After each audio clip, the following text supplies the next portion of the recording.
Hello పిల్లలు, story చెప్తా గురు ఛానల్కి స్వాగతం. ఈరోజు ఇంకో మంచి ఫనీ స్టోరీతో మీ ముందుకు వచ్చాను. స్టోరీలోకి వెళ్లే ముందు మన ఛానల్ని సబ్స్క్రైబ్ చేయడం మర్చిపోకండి. మరి స్టోరీలోకి వెళ్దామా? గాడిద అందం, గాడిద గొంతు. ఒక గ్రామంలో బుజ్జి అనే గాడిద ఉండేది. ఒకరోజు చెరువులో తన ప్రతిబింబం చూసుకొని, అబ్బా, నేను ఎంత అందంగా ఉన్నానో, ఈ గ్రామంలో నాకంటే అందగాడు ఎవ్వడూ లేడు అని పొంగిపోయింది.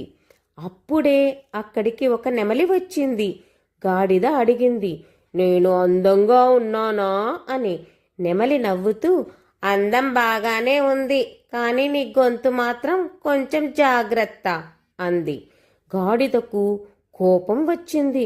నా గొంత, నా పాట వింటే అందరూ ఫిదా అయిపోతారు అంది. మరుసటి రోజు గ్రామం మధ్యలో ఒక పెద్ద రాయిపైకెక్కి, ఈరోజు నా పాట వినండి అని గట్టిగా అరిచింది.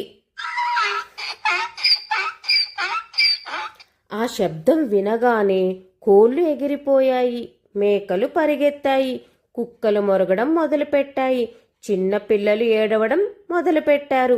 అంతలో రైతు వచ్చి, అయ్యో, భూకంపం వచ్చిందేమో అనుకున్నా, గాడిద పాట పాడుతోందా అన్నాడు.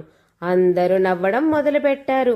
గాడిద సిగ్గుపడి, అందం ఉన్నంత మాత్రాన గాయకుడు అవ్వలేం అనుకుంటా అని నవ్వుకుంది.